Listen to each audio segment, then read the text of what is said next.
Brad and Tommy here in Amman, Jordan for Cage Warriors Fight Night 7. I'm joined at this time by Cage Warriors matchmaker Ian Dean. Ian, great to have you here. How's it going? It's going well, and on your birthday no less. Happy birthday. Happy thanks. birthday to Ian, everybody. So, we're finally here for Fight Night 7, and it's the long-awaited finals of the middleweight tournament. It's been a bit of a journey getting here. First of all, what are your thoughts on the tournament final, Chris Fields versus Pavel Kush? I think it's a really interesting fight. You've got Fields, he's tall, he's rangy, he's showing improving striking, trains with a camp we're all familiar with, SPG, so, you know, trained under John Kavanagh, good on the ground, was on a great win streak until he got derailed by John Phillips in London last month. And then you've got Pavel Kush, fantastic record, you know, a lot of wins on the sort of Russian, East European circuit. And as we saw last time out in Jordan, you know, lightning fast submissions. Absolutely. I mean, you know, he's from a very tough camp, and we've not really seen that much of Pavel in the tournament because he's been so fast. What other tricks has he got up his sleeve that people should look out for? I think, like, obviously I like a lot of combat sambo guys. I think he's it's the submissions and takedowns and transitions. He's so quick. He's also shown that, you know, he's not a he will stand. He's I don't think he's going to be worried about Fields. I don't think the height will play an issue. I think he's very focused.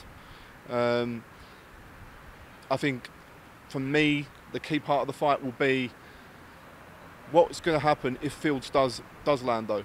You know, he's been throwing a lot of high kicks in recent fights. Yeah, he TKO'd Jack Mason very quickly. He rocked John Phillips on several occasions.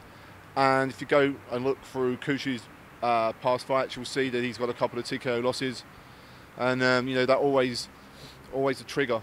Yeah. I find when you're going through someone's record. So yeah, I think it's going to be interesting. Again, it's an old cliche, but I think, you know, both guys are going to look to impose their own game, and I think if Kush does it before Fields, it could be over quite quick.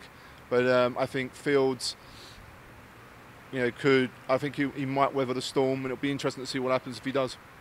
Cool. So we finally got to the finals of this tournament, and we've got a guy who withdrew through injury and then came back and was eliminated versus a guy who wasn't in the tournament to start with. You know, it always happens when you have a tournament that, you know, there's injuries, there's pullouts, and everything. How much of a nightmare has this tournament been from a matchmaking point of view? Yeah, it's been a pain. You know, I want to put on the best fights I can. You know, we started playing the tournament I think last November, early December. You know, we had injuries from the start. You know, even before the brackets were really lined up. You know, we had guys pulling out. Some legit reasons, some I'm not quite sure about.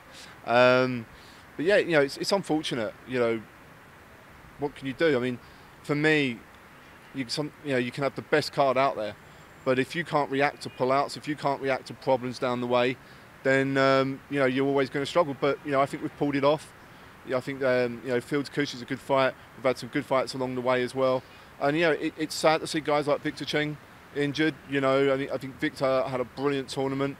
You know, he looked great, but then also John. You know, John got eliminated.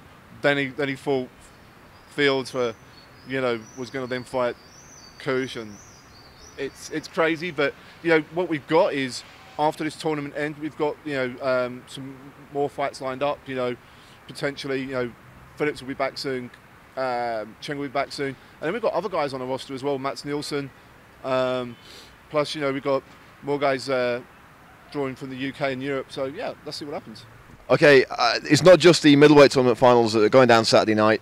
There's also a huge stack on the card. I'm not going to ask you for any picks, obviously, as the matchmaker, but for the people tuning in, what can they expect in terms of exciting fights? What are your picks for some, you know, real barnstormers they're going to see on Saturday? I think if you go through the main card, you've got guys like Liam James having a massive cut. He's going to go to bantamweight. He's going to fight the experienced Olivier Pastor. Pastor was shown on Cage Warriors before that, you know, he can throw bombs. Liam James had a career best performance last time out here in Jordan against Jean Ndoye. You know, roughhoused him and you know, got a decision win. It'll be interesting. James is very tough. Pastor's experienced, heavy hands. You know, I think it's going to be a war. I think James Brum versus James Saville, the other bantamweight fight on the card.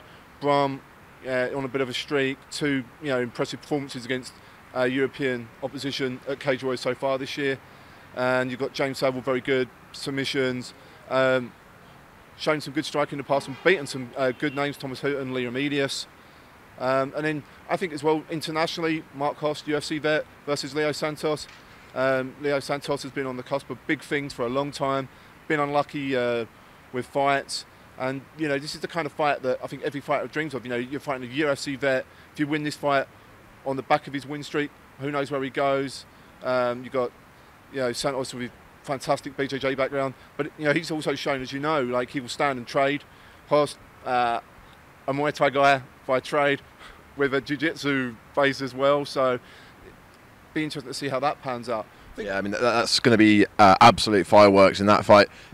There's so much to talk about. We can't cover it all in these videos, unfortunately. But, guys, you can check out all that and more on Cage Warriors Fight Night 7, Amman, Jordan, this Saturday night. And if you enjoy what you saw, Ian Dean, the matchmaker, is the man responsible. Cheers, Ian.